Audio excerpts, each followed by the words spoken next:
현재 핀란드가 이상기후 현상으로 인해 완전히 얼어붙었습니다.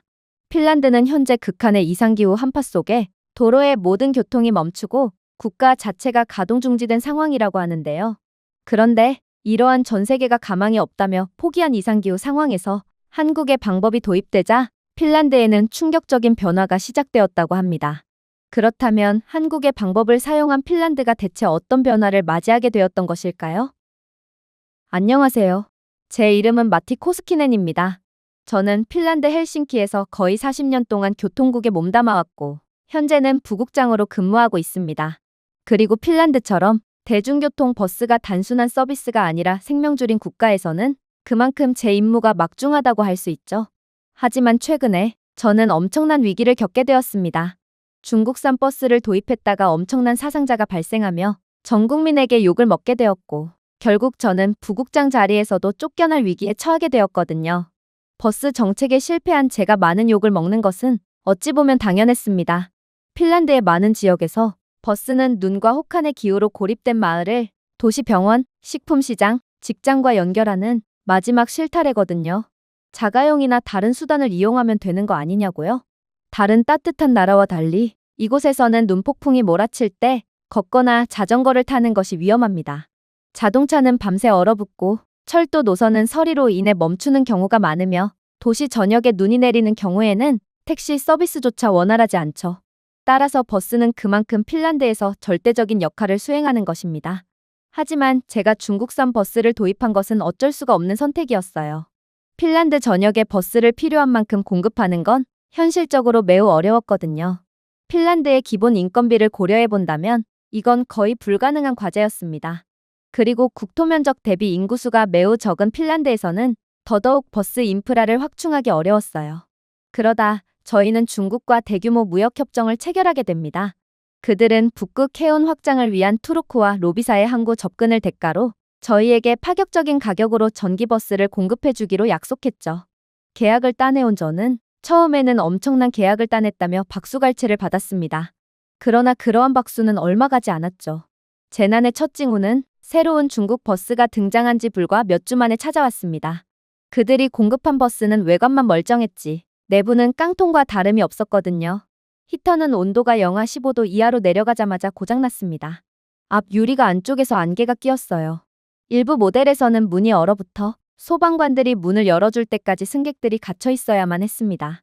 16번 노선의 한 버스는 로터리 한가운데서 멈춰서 영하 20도의 눈 속에서 학교 교사와 학생들을 얼음 감옥 속에 가두어 버렸습니다.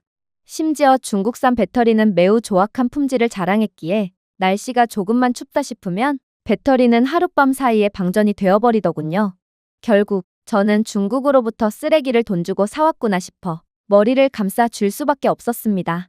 한 달 동안 무려 3,000건이 넘는 공공민원이 접수되었어요. 당연했죠. 콘툴라 북부 지역에서는 한 노인이 배터리가 방전되어 오지 않는 버스를 50분이나 기다리다가 동상으로 인해 입원해야 했고, 에스프의 한 어머니는 버스 내부가 박 정류장보다 추워서 6살 아들이 울면서 집에 왔다고 편지를 보내왔거든요. 무엇보다도 최악의 날은 같은 날 아침 유치원 학급 전체가 발이 묶인 날이었습니다. 이들은 현장 학습을 가고 있었는데 중국산 버스는 강추위로 인해 도로 한가운데서 엔진이 멈춰버렸거든요. 이 이야기는 전국 뉴스에 보도되었고 모든 핀란드 국민들은 분노했어요. 그럼에도 불구하고 저는 중국과의 계약을 계속해서 유지할 수밖에 없었습니다. 이유는 분명했죠. 버스에 관한 것만이 아니라 정치에 관한 것이었습니다. 협정을 취소한다면 외교 관계가 틀어지고 무역 보복이 촉발되며 수십억 달러의 항구 투자와 인프라 프로젝트 비용이 발생할 수 있거든요. 이건 핀란드 정부가 원하는 상황이 아니었어요. 물론 저는 교통국 부국장이었지만 그래도 제 권력이 닿지 못하는 곳도 있는 법이었거든요. 그래서 저는 전 국민에게 욕을 먹는 상황에서도 끝까지 침묵을 지켰습니다. 그러던 와중 저는 한 가지 놀라운 사건을 겪게 됩니다. 그건 바로 제가 자주 가는 정비소의 차량의 정기 점검을 맡기러 갔을 때의 일이었어요. 선임 정비사인 알렉시가 답답하다는 듯 제게 잔소리를 하더군요. 이봐요. 더 나은 선택지가 있는데 대체 뭘 고민하는 겁니까? 한국 버스는 추위나 더위 등 극한의 기후를 대비해 제작됩니다. 블라디보스토크, 사할린 등 극한의 조건 하에서도 문제없이 운행되고 있다고요. 교통국 부국장이라는 사람이 그것도 모릅니까? 저는 평생을 차량을 정비하는 데 바쳤어요. 그리고 핀란드 최고의 엔지니어인 저답게 한국산 차량이 훌륭하다는 건 차량을 까보기 전에도 알 수 있죠. 반면에 중국산이요? 오히려 돈을 받고 차를 가져와야 할 정도로 조악합니다. 당신은 실수한 거라고요. 그가 맞는 말을 한 것일 수도 있어요. 하지만 이때만큼은 지기가 싫더군요. 안 그래도 전국적으로 욕을 먹는 상황에 아무리 핀란드가 북유럽식의 수평적인 사회 문화를 갖고 있다고 해도 일개 정비사가 부국장인 제게 제 전문 분야인 정책 관련 사항에 토를 다는 건 너무나도 자존심이 상했거든요. 그래서 저는 다소 과장을 하며 그를 몰아붙이고 맙니다. 한국은 중국 기술을 모방하는 국가입니다. 안 그래도 중국과 계약을 진행하면서 중국 담당자들은 한국 욕을 그렇게나 하더군요. 우리가 왜 복제품을 사야 하나요? 그러자 알렉시는 저를 노려보더군요. 당신은 한국에 대해 아무것도 모르시죠? 짜증이 솟구쳤어요. 도대체 그가 무슨 말을 하려고 하는 건가요? 그래서 저는 점검을 받는 와중에 그대로 차를 돌려 정비소를 빠져나와 버립니다. 하지만 분을 사귈 틈도 없었어요. 곧 제 인생을 뒤흔드는 일이 터지고 말았거든요. 다음 날 기온이 영하 35도까지 급락했기 때문입니다. 기상학자들은 이상기후로 인해 50년 만에 가장 추운 날이라고 하더군요. 문제는 안 그래도 평시 상황에서도 작동되지 않는 중국 버스인데 이런 한파 상황에서는 더더욱 작동이 될 리가 없었다는 것입니다. 정말로 이때는 중국 버스의 80% 이상이 시동조차 걸리지 않았어요. 배터리가 얼어붙고 히터 파이프에 균열이 생기며 도로 혼란을 유발하는 주범이 되었죠. 그야말로 시한폭탄이 드디어 터진 것입니다. 한 중국 버스는 운행 5분 만에 난방 시스템이 폭발하여 차량의 부동액 증기를 방출했습니다. 겁에 질린 승객들은 영하 30도의 바람 속으로 도망쳤고 많은 승객들은 외투를 입지도 않고 급하게 나갔기에 그대로 심각한 동상에 걸리고 말았죠. 문제는 제 딸 에밀리아 또한 이 젖을 중국 버스에 탑승한 상황이었다는 것입니다. 그녀는 촉망받는 바이올리니스트로 최근 헬싱키 체인버 오케스트라와 함께 연주하기로 되어 있었습니다. 그리고 그날 아침 에밀리아는 시내에 리허설을 하러 가고 있었어요. 에밀리아는 티코릴라 근처에서 중국 전기 버스에 탑승했는데 문제는 탑승 10분 후 차량은 교차로 중간에 있는 다리 위에서 배터리 고장으로 멈춰버렸다는 것입니다. 거기다 엎친 데 덮친 격으로 히터까지 고장났다고 했어요. 비상도어는 응답하지 않았고 에밀리아를 포함한 승객들은 최악의 한파 속에 얼음 감옥에 갇히고 만 것입니다. 에밀리아는 그곳에서 구조대가 오기까지 40분 동안 갇혀 있었어요. 마침내 구조대가 도착해 수동으로 문을 열었을 때쯤 2명의 승객이 기절한 상태였고 에밀리아는 손가락 끝이 부어있고 보라색으로 되어 있었다고 하더군요. 즉, 제 딸은 동상에 걸렸던 거였고 이는 음악가로서의 경력의 마침표와 다름이 없었습니다. 저는 연락을 받자마자 곧바로 딸이 입원하고 있다는 병원으로 향했습니다. 의사는 회의적인 시선을 보내더군요. 어쩌면 신경이 영원히 회복되지 않을 수도 있다는 청천벽력 같은 소리를 해왔어요. 정말 하늘이 무너지는 것 같았습니다. 제가 수입한 중국산 버스 때문에 제 딸의 커리어까지 망가지다니요. 그러나 이러한 저 자신에 대한 분노와 슬픔도 잠시 저는 또다시 전 국민의 융단 폭격을 맞고 정신을 못 차리게 됩니다. 뉴스가 빠르게 퍼지기 시작했거든요. 중국 버스 사고로 교통국 부국장의 딸의 커리어가 끝나다. 자신의 아버지 때문에 얼어붙은 한 소녀의 꿈. 그날 밤 저는 슬픔을 추스를 새도 없이 시장님의 부름을 받았습니다. 그의 표정은 입을 열기도 전에 모든 것을 말해주었습니다. 이젠 여론을 회복할 수가 없어. 도대체 어쩔 계획이지? 저는 방어할 방법이 없었습니다. 인정할게요. 중국이 제시하는 숫자를 고지곳대로 믿었던 건 분명 제 잘못이었어요. 하지만 저는 제 실수를 보고했음에도 당신은 정치를 이유로 중국의 공급망을 포기하지 않았어요. 이제 와서 저더러 뭘 어쩌라는 겁니까? 제가 중얼거렸습니다. 하지만 그는 유명한 냉혈한답게 저를 쏘아붙일 뿐이더군요. 부국장, 자네에게 줄 수 있는 기회는 단 한 번이야.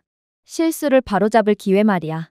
만약 이번에도 기회를 살리지 못한다면 자네의 커리어도 여기서 끝나게 되겠지. 결국 저도 정치의 희생양이 되는 듯 보였습니다. 제 중국 버스 철회 요구를 묵살한 건 그들이었음에도 제가 모든 것을 독박을 쓰게 되겠죠. 다음 날 아침 저는 정부청사 밖에서 시위 표지판을 보게 되었습니다. 부국장이 모든 동상자의 치료 비용을 지불하라. 난방기의 땔감으로 장작이 아니라 부국장을 사용하자. 하지만 그 무엇보다 참을 수 없었던 건 따로 있었어요. 제 사무실 안에는 편지와 이메일이 넘쳐났는데 제겐 메시지 하나만 읽혔거든요. 당신의 딸은 그나마 운이 좋았어요. 하지만 제 딸은 운이 없었죠. 저는 누군가의 소중한 딸을 허망하게 보내야만 했던 것입니다. 그날 밤, 저는 사무실의 차가운 침묵 속에 홀로 앉아 바이올린을 들고 있는 에밀리아의 액자에 담긴 사진을 바라보고 있었습니다.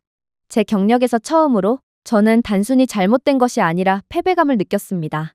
그 주 동안 얼어붙은 것은 제 평판뿐만이 아니었습니다. 제 수십 년의 경험만으로도 충분하다는 확신, 자부심, 믿음은 오만일 뿐이었음이 드러났습니다. 제 모든 경력이 부정당하는 것 같았죠. 그러나 쥐구멍에도 벼뜰 날은 있었습니다. 알렉시가 예고 없이 도착한 것은 일요일 저녁이었습니다. 그는 추위로 인해 뺨이 붉어진 채로 2개의 무거운 바인더를 겨드랑이에 끼고 있었고 눈은 여전히 부츠에 달라붙어 있었습니다. 저는 주방 식탁에 앉아 지난주에 발생한 중국산 버스의 고장, 딸의 입원, 대중의 분노 등 피해 신고를 조용히 처리하고 있었어요. 제 차량에 문제가 있어서 그런가 싶어 문을 열어주었더니 그는 당차게 저희 집 안으로 들어오더니 우리 얘기 좀 하자라고 말하더군요. 고개를 들었습니다. 지금은 아니야, 알렉시. 아니요, 바로 지금이에요. 그가 제 허락도 없이 의자를 꺼내며 대답했습니다. 그는 바인더 중 하나를 열고 페이지를 가리켰어요. 현재 야쿠츠크에서 운행 중인 현대 버스의 온도 반응 차트입니다. 당신도 야쿠츠크에 대해서는 알 것 아니에요? 평소에는 영하 40도로 떨어지는 극한의 추위를 자랑하는 곳이죠. 그런데 그런 지옥에서 이번 겨울에는 대중교통 버스의 차량 히터 관련 고장이 전혀 없었답니다. 한국산 버스를 도입하고서 나온 기적 같은 수치죠. 저는 단호하게 말했습니다. 그건 현실이 아니에요. 제발 말도 안 되는 소리 좀 하지 마세요. 그는 들은 척도 안 한 채로 페이지를 넘겼습니다. 이것이 현실입니다. 몽골에서는 20년 된 한국 버스를 도입했는데 영하 36도 기온에서조차 실내 온도를 22도로 유지했더군요. 그래서 지금 한국 버스를 도입하자고 말하고 싶은 겁니까? 네. 그는 흔들림 없이 말했습니다.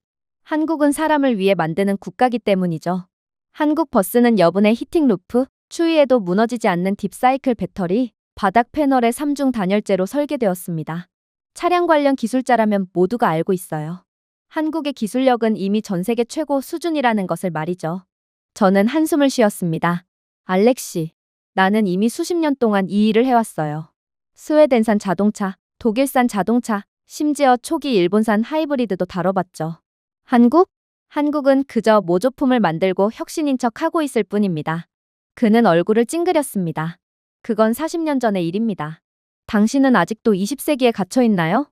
그러면서 추가타를 집어넣으며 저를 숨막히게 했죠. 당신이 중국을 선택한 것은 중국이 할인을 해주고 정치적 특혜를 약속했기 때문입니다. 그러나 한국은 정치를 하지 않아요. 그들은 자신들이 만든 기계가 직접 증명하도록 내버려두죠. 저는 그저 한숨을 쉴 뿐이었습니다. 그간의 일들로 너무 지쳤거든요. 기계는 말을 하지 않아요. 이제 그만 말하고 싶으니 그냥 돌아가세요. 제가 대답했습니다. 그는 잠시 멈춰서 저를 한심하다는 듯 쳐다보았습니다.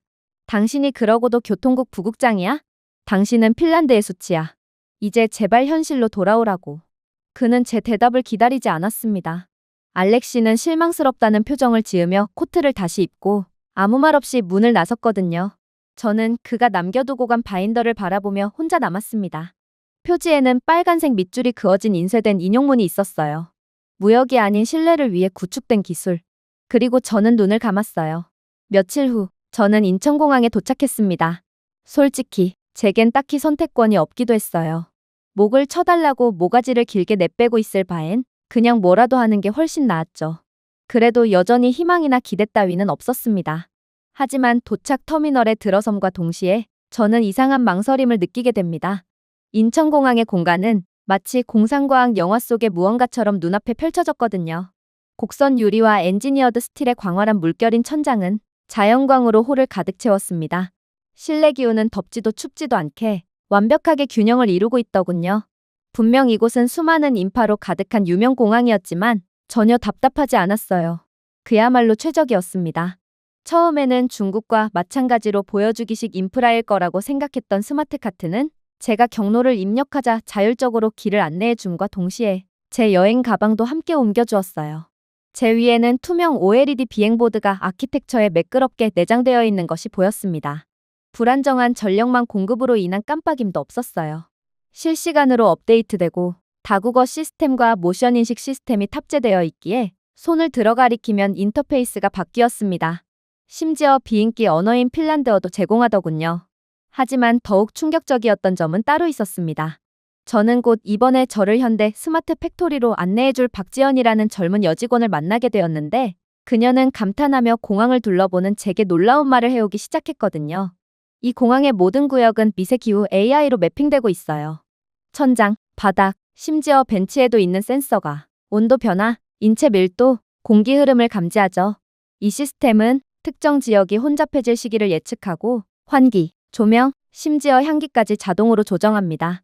향이요? 제가 물었습니다. 네. 그녀는 마치 공상과학에서나 나올 법한 기술을 너무나도 당연하다는 듯 말했습니다. 공항 이용객들의 비행 스트레스와 시차 스트레스를 줄이기 위해 지역별 에센셜 오일이 함유된 확산형 마이크로 가습기를 사용합니다. 유럽인을 위한 라벤더, 일본인을 위한 히노키, 신경학적 승객 경험 디자인의 일부죠. 한국의 인천공항이 괜히 전세계 만족도 1위가 아니라니까요. 이곳은 공항이 아니었습니다. 하나의 거대한 신경계였죠. 인천공항에 AI 청소 로봇이 지나갈 때 저는 바닥 패널이 미묘하게 빛나고 그 뒤에 소독용 안개를 뿌리는 것을 보았습니다. 뒷면의 화면에는 어린이들에게 손을 씻으라고 상기시키는 웃는 만화 캐릭터가 표시되어 있었습니다. 무료이고 즉각적이며 최고 속도를 자랑하는 와이파이조차도 프랑크푸르트나 히드로와 같은 유럽 허브 공항의 느리고 열악한 시스템에 대한 조롱처럼 느껴졌습니다. 말도 안 돼요. 이렇게나 많은 것들을 서비스한다면 분명 전력 공급에 차질이 생길 게 분명해요. 인천공항의 전력 사용량은 어떻게 되나요? 저는 여전히 결함을 찾으려고 노력하며 물었습니다. 하지만 박지연 사원은 계속해서 놀라운 말을 해올 뿐이더군요. 이곳 인천공항은 85%의 전력에 대해 자체 동력을 사용합니다. 천장 유리, 지열 백업 시스템, 고효율 배터리 뱅크를 통한 태양광 통합, 발 아래에 있는 이 움직이는 통로 또한 일부 구간의 경우에는 승객의 걸음마다 운동 에너지를 수확하고 있어요. 인천공항 이용객이 많아질수록 우리는 전력을 더 많이 사용하는 것이 아닌 더욱 절약하게 되는 것이죠. 저는 큰 충격을 받고 얼이 빠지고 말았습니다. 하지만 박지연 사원은 너무나도 태연하더군요. 거의 대부분의 분들이 처음에는 당신과 같은 반응을 보이곤 합니다. 아마 한국에 오신 이상 많은 충격적인 것을 받아들여야 하겠죠. 라고 그녀는 부드럽게 말했습니다. 하지만 한국에 오신 것을 환영합니다. 어쩌면 한국이야말로 중국 때문에 완전히 망가진 핀란드를 다시 세울 수 있는 열쇠가 될 수도 있었어요. 그렇게 저는 인천공항에서 나와 현대 자동차의 스마트 팩토리에 도착하게 됩니다. 수십 대의 버스가 일정한 대형으로 줄을 서고 있었어요. 하지만 조금 실망스럽더군요.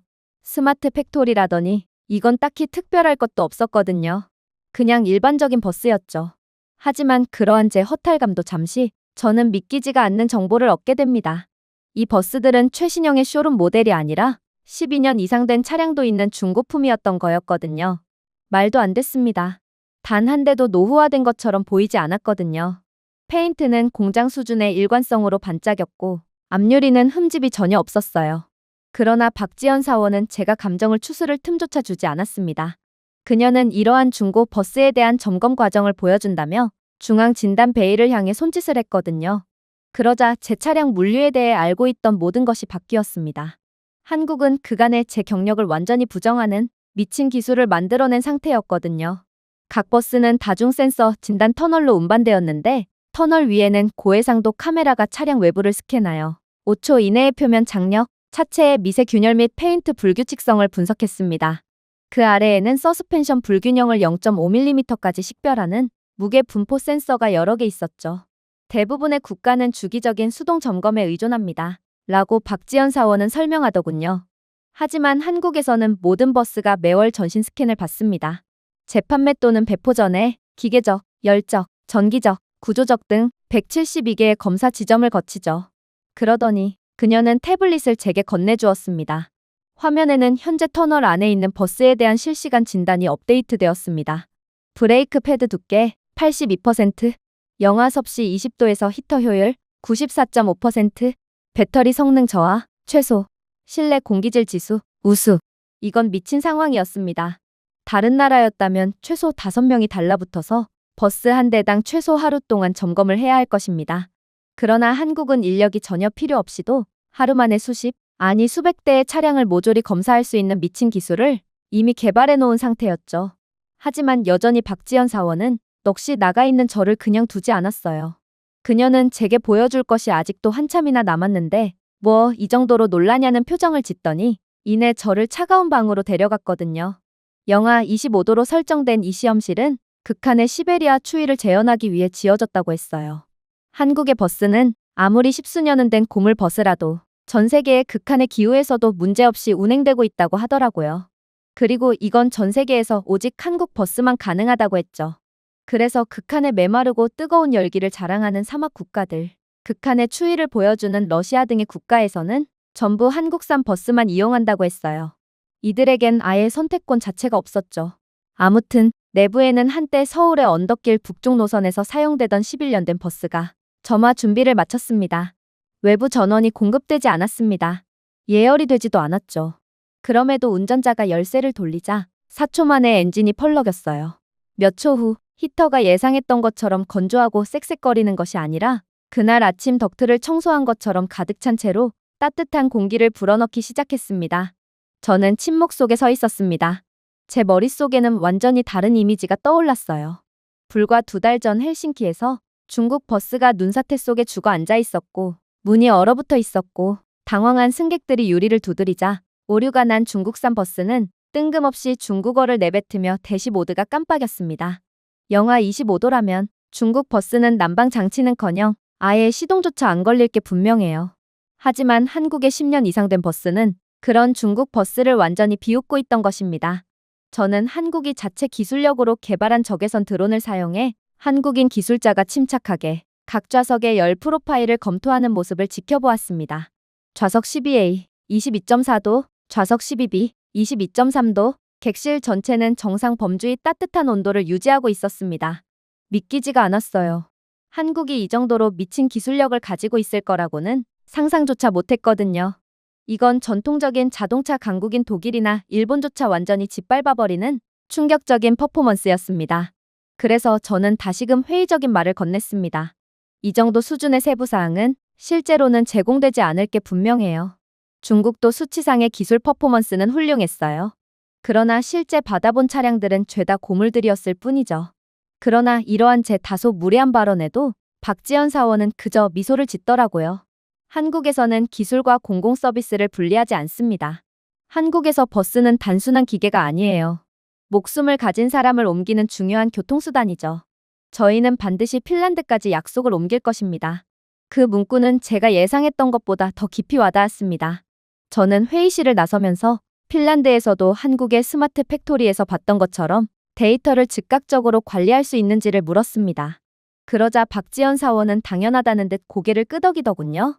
실제로 태블릿 하나로 버스의 엔진 상태, 배터리 수명, 온도, GPS 좌표, 심지어 승객 밀도까지 한눈에 확인할 수 있었어요. 심지어 한국의 기술력은 히터의 성능 저하 징후가 나타나면 무음 경보를 발령하여 선제적인 정비 출동을 유도하기까지 했죠. 그러나 박지연 사원이 추가적으로 내뱉은 말은 제 심금을 울렸습니다. 그러나 긴급 기능은 거의 사용할 일이 없을 거예요. 저희는 승객이 느끼기 전에 문제를 해결하거든요. 그것이 차이점이었습니다. 한국은 단순히 더 나은 버스만 만든 것이 아닙니다. 진정으로 사람을 위하는 인간적인 버스, 그야말로 이상적인 기술력을 구현했던 것입니다. 그렇게 저는 헬싱키로 다시 돌아왔어요. 제겐 단 한 번의 기회만이 남아있다는 것을 알았지만 딱히 긴장이 되거나 걱정이 되진 않았어요. 한국에서 본 열 센서, 무소음 히터, 지능을 가진 기계의 모습은 대중교통 기술에 대한 제가 믿었던 모든 것을 산산조각 냈거든요. 한국이 아니라면 그 어떤 국가도 핀란드의 문제를 해결할 수 없을 게 분명했어요. 저는 곧바로 시베리아의 한국 버스 도입 사례 연구, 열 분석 그래프, 예측 유지보수 비교, 평생비용 예측 등 전체 보고서를 작성했습니다. 저는 나란히 사진을 첨부했습니다. 영하 35도 날씨의 영상 22도를 유지하는 한국 버스 객실. 반면에 영하 5도에서도 서리로 뒤덮인 또 다른 중국 버스. 비상문이 중간에 얼어붙은 모습을 첨부했죠. 다음 날 저는 헬싱키시 교통위원회 앞에 섰습니다. 블라디보스토크의 승객들이 영하 40도의 바람 속에서도 한국 버스에서 편안함을 느끼며 극찬을 하는 동영상을 본 의원들은 제가 처음 한국 버스를 봤을 때처럼 기겁을 하며 현실 부정을 하더라고요. 하지만 여기까지였습니다. 한국 버스는 분명 훌륭했지만 정치의 한계에 가로막혀 버렸죠. 재무 책임자는 팔짱을 끼웠습니다. 현대의 단가는 중국 버스에 지불한 비용의 거의 2배에 달합니다. 유지보수 비용을 절감하더라도 정치적으로 방어할 수는 없습니다. 그만큼 세금을 더 써야 하니 국민들의 반발이 클 거예요. 부시장은 중국 영사관과 양해각서를 체결했습니다. 버스 조달을 한국으로 옮기는 것이 목격되면 중국은 로비사 항구 확장에 대한 관세를 들이밀며 우리를 위협할 것입니다. 그저 히터 몇 대 고장난 걸로 무역 동결을 감수할 수는 없어요. 라고 냉정하게 덧붙였습니다. 몇 개의 히터. 저는 그 말에 가슴이 타들어갔습니다. 그러면 또 다른 학생이 영하 30도에서 멈춰버린 버스에 갇히면 어떻게 되나요? 저는 물었습니다. 그녀의 부모님께 고작 딸 하나를 위해 수입세를 조금 더 낼 가치는 없었다고 말씀드려야 하나요? 방안에 정적이 감돌았습니다. 그리고 저는 분위기가 제게로 넘어온 틈을 타 비장의 무기를 꺼냈죠. 세 번째 옵션을 제안하겠습니다. 저는 천천히 그들의 눈을 훑어보며 말했습니다. 중국 버스를 지금 당장 완전히 대체하자는 뜻이 아니에요. 일부만 시범 운영해보고 시민들이 한국 버스와 중국 버스 중에 선택을 하게끔 하자는 것입니다. 의원들은 눈을 깜빡였습니다. 이건 생소한 제안이었거든요. 한국은 저희 핀란드의 중고 버스를 저렴하게 대여해 줄 수 있다고 했습니다. 새 버스가 아니에요. 그리고 구매하는 것도 아니죠. 가격 부담은 전혀 없을 것입니다. 저는 그들에게 잠시 생각할 시간을 주었다가 다시금 펀치를 날렸습니다. 우리는 중국과 싸울 필요가 없습니다. 한국을 선택한다고 발표할 필요도 없죠. 그냥 우리는 과학을 선택하면 되는 것입니다. 생존. 이 테스트가 헤드라인을 장식할 것입니다. 대중들이 원하는 대로 선택하면 되는 거예요. 정치가 아니라는 말입니다. 긴 침묵이 이어졌습니다. 이건 아무리 봐도 핀란드 측이 손해볼 것이 없었어요. 시장은 마침내 몸을 앞으로 숙였습니다. 얼마나 빨리 시작할 수 있나요? 일주 후에요. 제가 약간 허세를 부리며 말했습니다. 아마도 더 빠를 거예요. 한국 측에서는 일주일 후라고 했지만 이들은 원래 1개월을 부르고 2주 만에 공급을 완료하는 나라고 일주일을 부르고 3일 만에 모든 것을 준비해주는 괴짜 같은 나라니까요. 그렇게 제 모든 것을 건 프로젝트는 시작되었습니다. 하지만 결론적으로 시기가 매우 안 좋았어요. 한국 버스의 파일럿 테스트는 화요일 아침에 시작될 예정이었지만 그 주에 핀란드는 역사상 최악의 눈폭풍에 휩싸였거든요. 마침내 한국산 버스가 운행되던 날, 기온이 영하 37도까지 급락했습니다. 강풍이 시속 60km로 수도를 휩쓸었어요. 24시간 동안 눈이 82cm에 달해 교통이 마비되고 교외의 임시 버스 대피소가 무너졌습니다. 오전 6시가 되자 비상통신센터는 적색 경보로 불이 켜졌습니다. 95% 이상의 대중버스가 시동에 걸리지 않았습니다. 그러나 이번에는 중국 버스만의 문제가 아니었어요. 심지어 독일산 디젤 백업버스도 연료 라인이 얼어붙어 그대로 멈춰섰거든요. 그야말로 교통 대재앙이었습니다. 도로에 있는 모든 기계들이 얼어붙었죠. 하지만 오직 초록색 버스만은 멀쩡했어요. 서울 버스에 10년 된 유닛으로 새 타이어와 간판만 개조한 버스였습니다. 대중교통으로 위장한 탱크처럼 한국 버스는 손대지 않은 눈 속을 동력으로 달렸습니다. 내부 실내 온도 7분 이내에 영상 24도. 모든 히터가 작동했습니다. 브레이크액이 고르게 순환했어요. 30분 후 한국산 버스 19대가 더 뒤따랐습니다. 헬싱키의 나머지 중국산 함대는 마비된 시신처럼 차고에 앉아 있었지만 이 20대의 초록색 한국 차량은 놀랍도록 안정적으로 부드럽고 따뜻하게 움직였습니다. 오전 8시까지 한국 버스는 이 도시에서 유일하게 운행되는 공용 차량이었습니다. 소문이 퍼진 특정 정류장에는 군중이 형성되기 시작했습니다. 사람들은 말 그대로 도로 한가운데 얼어붙은 택시를 버리고 무릎까지 오는 눈속을 걸어 한국이 조종하는 정류장에 도착하고 있었습니다. 소셜미디어가 폭발적으로 증가했어요. 한 고등학생이 업로드한 동영상에는 한국 버스에 올라타면서 숨결이 공중에서 결정화되는 모습이 담겨 있었습니다. 여러분, 이 버스 안은 25도입니다. 밖에서는 얼굴이 보이지 않지만 이 버스의 내부만큼은 호텔 로비처럼 편안하게 느껴져요. 이 영상은 12시간 동안 240만 번 조회되었습니다. 정오가 되자 전국 방송사들은 이 현상을 보도하기 위해 정규 프로그램을 중단했습니다. 아직도 운행 중인 유일한 버스, 북극의 혼란을 극복한 한국 기술, 특히나 감동적인 이야기 중 하나는 오후 3시에 전해졌습니다. 반타시의 한 젊은 어머니가 분만에 들어갔지만 병원에 도착하지 못했어요. 모든 구급차가 지연되었고 모든 차량이 멈췄거든요. 하지만 한국의 버스가 시의 긴급 출동을 통해 AI 내비게이션으로 경로를 변경했고 결국 엄마는 무사히 병원에 도착하여 아기를 안전하게 출산할 수 있었습니다. 그날 저녁 헬싱긴 사노마트의 일면은 하나의 헤드라인을 장식했습니다. 대한민국이 오늘 우리의 미래를 구했습니다. 중국 버스를 도입한 후 언론의 융단 폭격을 맞았던 저였기에 이 헤드라인을 본 저는 그대로 주저앉을 수밖에 없었습니다. 이후 저는 운영실에 서서 시 공무원, 엔지니어, 대중교통 직원들에 둘러싸여 회색 장애물이 있는 들판에서 깜빡이는 녹색 아이콘이 20개만 표시된 실시간 GPS 대시보드를 바라보고 있었습니다. 모두 한국 버스였어요. 시장은 거의 혼잣말처럼 속삭였습니다. 어떻게 이런 일이 가능하죠? 저는 판매하기 위해 만든 것이 아니기 때문입니다. 인류를 위해 만든 것입니다. 라고 대답했습니다. 그 순간 불씨는 더 깊은 무언가로 변했습니다. 존경과 감사, 경외심으로 말이에요. 그렇게 한국의 기적과도 같은 기술력을 직접 경험한 핀란드는 완전히 태세를 전환하게 됩니다. 불과 한 달 전만 해도 정부 회의에서 코리아라는 단어는 이국적인 대안, 외교적 복잡성, 정치적으로 손댈 수 없는 선택이라는 각주였습니다. 이제 헬싱키의 의사 결정권 최고위층에는 코리아가 전투 외침처럼 울려 퍼졌습니다. 당연히 대중들의 반응도 열렬했죠. 한국 버스는 핀란드에서 기록적인 최악의 한파를 견뎌냈을 뿐만 아니라 희망의 상징이 되었습니다. 언론은 한국의 북극 어벤져스라고 극찬했죠. 반면에 중국산 버스에 대한 대중의 신뢰는 이제 완전히 무너졌습니다. 헤드라인을 장식하던 질문은 간단했어요. 왜 한국 버스를 더 많이 수입하지 않을까요? 여론이 돌아서자 이젠 핀란드 정부도 국제정치 타령을 할 때가 아니었어요. 애초에 국제정치가 아니더라도 한국 버스는 도입 자체만으로도 막대한 이익과 기회를 가져다주는 존재였기에 핀란드는 결국 파격적인 결정을 내리게 되죠. 그건 바로 4천억 규모의 한국 버스 수입이었습니다. 표면상으로는 모든 고위험 도시 노선을 위한 완전한 차량 현대화였지만 이건 그냥 중국산을 버리고 한국산으로 대체하겠다는 의도였습니다. 심지어 이는 단일 외국 제조업체와의 핀란드 역사상 가장 큰 운송 계약이었으며 국가 조달 정책의 역사적인 변화의 시작이었습니다. 당연히 저항이 있기는 했어요. 외교 고문이 즉시 문제를 제기했거든요. 중국 대사는 이미 비공식적인 경고를 보냈습니다. 경제적 보복이 있을 것입니다. 또 다른 발언자가 말했습니다. 우리는 투르크와 로비사 항구 개발 프로젝트에서 보복을 감수하고 있습니다. 이것이 정말 중국과의 10년간의 신중한 외교를 해체할 가치가 있을까요? 저는 숨을 들이쉬었습니다. 그러고 나서 대답했습니다. 분명히 말씀드리겠습니다. 이건 정치적 제스처가 아닙니다. 도덕적 제스처입니다. 시민들이 거리에서 얼어붙을 때 한국은 그저 말이나 허세를 보내지 않았습니다.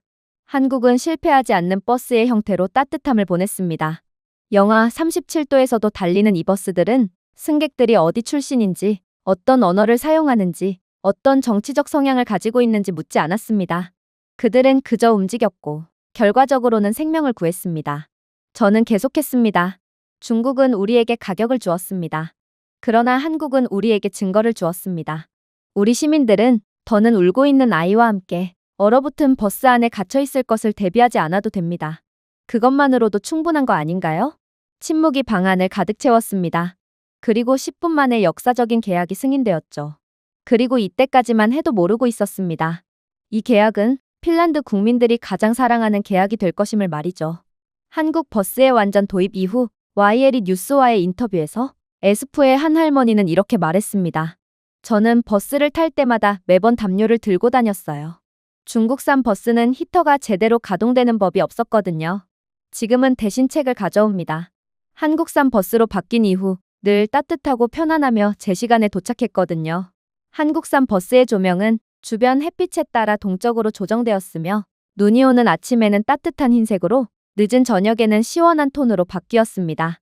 진동 감쇄 언더캐리지 디자인과 3중 단열 창문 패널 덕분에 실내 소음 수준은 평균 37데시벨 미만으로 대부분의 도서관보다도 조용했어요. 이뿐만이 아니었습니다. 각 좌석에는 내장형 시트 히터, 전자기기를 충전할 수 있는 별도의 포트, 중앙 시스템에 실시간으로 점유율을 전달하는 시트 압력 센서가 있었습니다. 창문 위 디지털 패널에는 다음 정류장 정보뿐만 아니라 실시간 객실 온도, 이산화탄소 농도, 잔여 좌석 가용성 등이 표시되었습니다. 승객들은 20세기에서 22세기로 단숨에 건너뛴 것 같다며 자신들의 일상 속에서 쉽게 볼 수 있는 이러한 대중교통이 전과는 비교도 할 수 없을 만큼 업그레이드되자 전례 없는 칭찬과 만족을 보였고 삶의 질이 수직 상승했다며 기뻐했어요. 하지만 승객 경험뿐만 아니라 가장 고집스러운 비평가들조차 침묵하게 만든 것은 바로 숫자였어요. 본격 가동 첫 60일 동안 히터 고장률은 0%였어요. 오류가 아닙니다. 말 그대로 0%예요. 영하 30도 온도에서의 평균 점화 시간은 불과 6.3초였죠. 중국이요? 히터 고장률 40%에 영하 10도에서조차 평균 점화 시간이 1분이 넘어갔어요. 이건 중국 버스는 극한의 기후에서는 전혀 제 성능을 발휘하지 못한다는 뜻이었죠. 그렇게 저는 다시금 입지를 되찾게 됩니다.